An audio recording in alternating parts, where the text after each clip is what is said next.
Thanks, Charles. So I'm presenting from the lands of the Turrbal and Yugara people, and I pay my respects to the elders, laws, customs, and their creation spirits. So for this book, Charles, Michelle, and I were butting our heads together to try to come up with something that was fairly novel, I guess, in the ABS literature. And we started thinking about something we thought about, 6 years ago in terms of DNA computers. And at the time, we didn't sort of write about it because it was a little bit early, but we figure it's probably ready to come out in this book just because we're bouncing around some ideas, I guess, that are sort of early formed ideas, but potentially could have the option of sort of, I guess, moving into more analysing more deeply, I guess, the limits of access and benefit sharing and where it's really heading. Because from this presentation, I guess what we're trying to get across the point is that the concept seems to be encompassing a whole lot of different technologies that potentially weren't envisaged when, when negotiators were looking at this in terms of an environmental treaty. So what I'll do first, though, because essentially when we talk about DNA computers, I think what the easiest way to explain it would be just to show you a video, because it's the video that I'll be showing you is to do with DNA data storage, but it's also got relevance for the DNA computers. But then I think we'll just sort of focus then on some of the, I guess, implications for access and benefit sharing after we've given you a bit of an idea of what this technology is. Now, can you see my, because I've got all the little pictures of the people on my screen, but is that in the way on your screen? You don't have double people in it? Okay, cool. So I'll just press play. This goes for about 5 minutes, but it's relatively entertaining. So it's kind of entered from the world of, science fiction to many different applications that scientists are racing to kind of look at different fields and their usefulness, the technology's usefulness for those fields. And there is quite a lot of, scientific literature is booming about this kind of technology. There is some sort of legal discussion, I guess, but mostly around things like patent law and so forth. But we've only seen one ABS paper that really alludes to this technology, and that's Jared Winter mentioned this in a paper a little while ago. And we've just written a paper that's under review about DNA storage devices, which but this paper that we're sort of focusing on now is more to do with the DNA computing sort of side of things. I'll just move to the next slide. Please yeah. So in our paper, we've sort of illustrate some of the implications through two examples. The first example was the molecular tic-tac-toe automaton. So this uses a series of Boolean logic gates and that to respond to moves of its human opponent. So the game itself was developed as a bit of a testing ground for wider applications of this sort of technology, like in nanomedicine. So this is, for example, where a biochip is inserted into a human to diagnose or treat from within. So that kind of activity could include, triggering the release of a drug, for example. So this is an example of automated decision-making that uses synthetic biology techniques.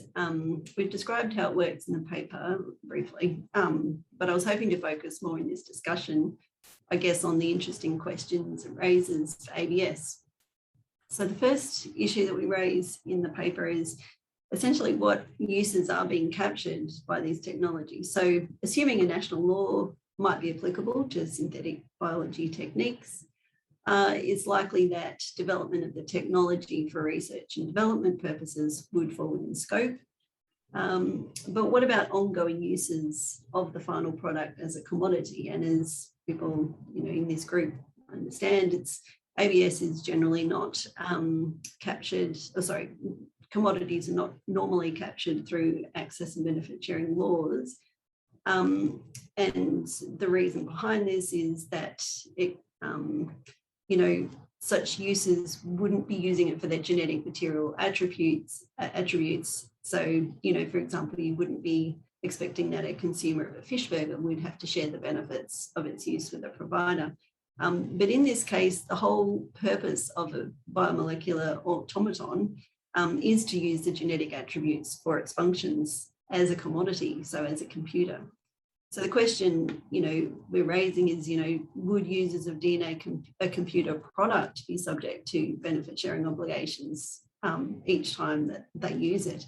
So this would obviously stretch the limits of access and benefit sharing beyond conservation, sustainable use, and equity kind of objectives, because it would just be like sharing the benefits from the use of our PCs right now. So that's one of the questions that we raise. Another question is, it calls into question this idea of the user, because it questions whether the automaton can be considered to be a user of its own genetic material or the information that it collects about other material. So, would it owe benefit sharing when it makes an autonomous decision or perform an autonomous function? So ABS tends to only consider people or legal entities as the users, but in this case, the user, which is the regulated, is the one and the same thing as the object that ABS is trying to regulate. So again, this example stretches the limits of what access and benefit sharing was trying to achieve. I guess another challenge that it raises is that, in the case of this kind of automaton for diagnosis and treatment inside another living organism with its own set of genetic material and information, could the information that the automaton collects then be subject to ABS in its own right? So this would be separate, to any applicable laws that might apply to the automaton itself. So imagine it like a bit of a set of Russian dolls where, many different ABS laws may be applicable independently for each layer involved. So the host organism, for the DNA computer, the sequencing information, and so forth. So it raises these kinds of complex questions of genetic material within genetic material and information within information. We also raised the question of, whether the use of DNA computers could raise questions about whether traditional knowledge is applicable in a given use. So in our example, we use the tic-tac-toe game, and it's one of the oldest, games recorded in several, civilizations. So theoretically, an ABS application that uses the traditional knowledge to perform its function could be triggered. So the other example that we talk about is this idea of biomolecular image similarity searches. So the hybridisation search function that it uses is an example of research that harnesses the specific properties of DNA. And this is to collect, to conduct massively parallel computations. So it's a function that is technologically limited in sort of ordinary computers, electronic computers, which have this large performance gap between processing and memory. So we describe a case where researchers mapped 1.6 million image files onto 1.6 million synthetic DNA sequences. So when a probe or a query DNA molecules added to these in solution, it can hybridize with the similar target molecules. So the hybridized molecules then are mechanically retrieved using magnetic beads, and Michelle knows more about this than I do, so bear with me. So it would retrieve it using these magnetic beads that would be attached to the query molecule, and then that would be sequenced to reveal the image file. So, but this example raises similar questions to the automaton example, but it's also a good example of questions about which the world of DSI is facing in terms of, what is considered to be access for digital sequencing. So, for example, a BLAST, like a basic logic alignment search tool. So in that kind of case, the sequence is compared with millions of stored sequences.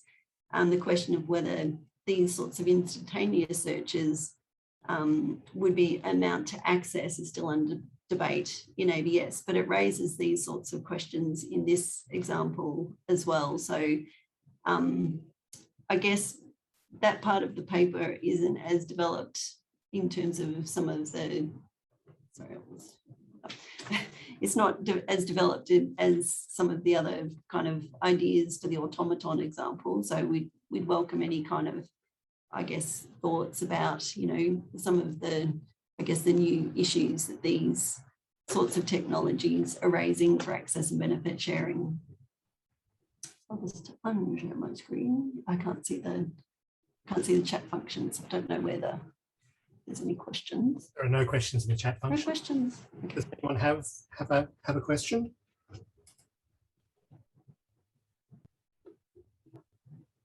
I can start, Fran.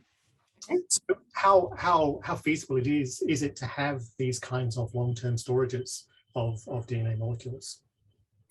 Well, I guess in terms of, you know, you can read a lot of the scientific literature is saying, you know, they're very excited about technologies, and obviously they'd be looking at the positives instead of the negatives. I don't know the answer to that question. It's more of a, Michelle might know if she's read something about the feasibility of the practical sort of side of things.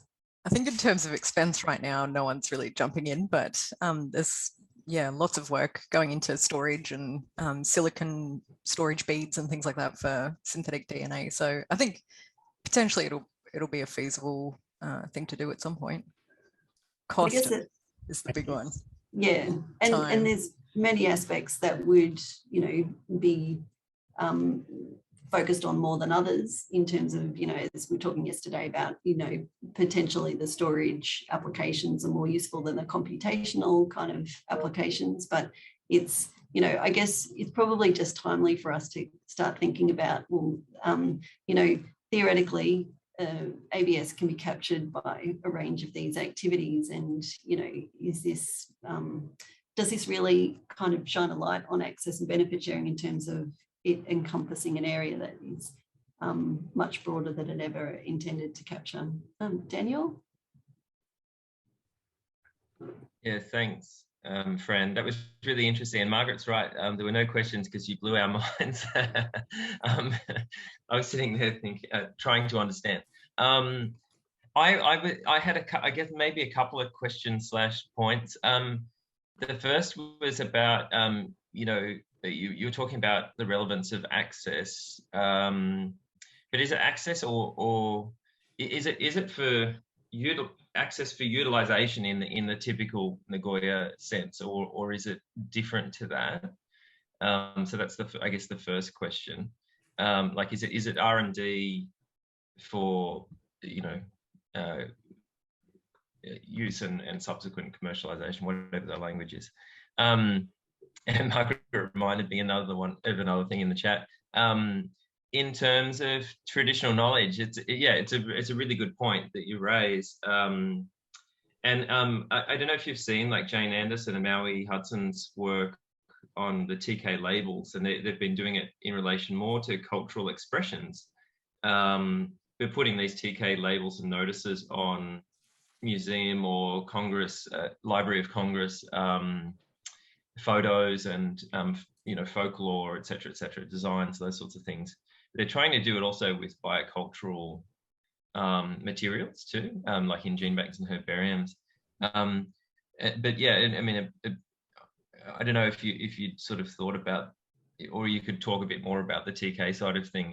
You know, if that's something that's useful. They're talking about you can embed it in the metadata, I guess, of samples. But I'm not sure the practicality of that. Yeah. I'll follow up on that, because the discussion that we had on DSI last week was that they want to put the TK information in the DNA so that it goes with the sample, so that you know who it belongs to. And that's, you know, in terms of that kind of activity, that is pretty much what DNA computers and DNA data storage would be triggering. It's that, getting back to that Russian dolls idea of, you know, it's information inside of physical genetic material, but it's also that genetic material is carrying its own DSI that could be carrying another group's traditional knowledge. It could be carrying a range of things, you know, as you saw in the video.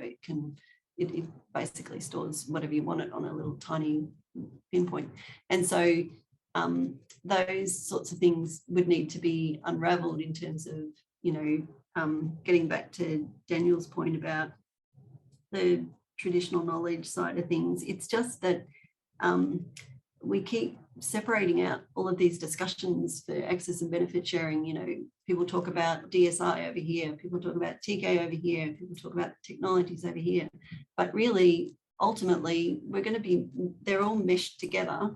And I guess this is an example of showing how it's not just meshed together, it can be physically accessed or used or computed or in any kind of way that you want to talk about an activity in one specific organism. It's sort of, you know, organisms within organisms. And on that point of, you know, would it be considered to be access? When, you know, had a look at about 47 countries for this FAO project, we were looking at in terms of, you know, what is access under all of those different laws and policies. And, you know, the diversity of what countries assume to be access is enormous, really. And that's just on paper. So that's not taking into account how governments interpret their legislation. There are very few cases that we've seen, you know, in terms of interpreting definitions and those sorts of things. So really it's open slather for a government to say, yes,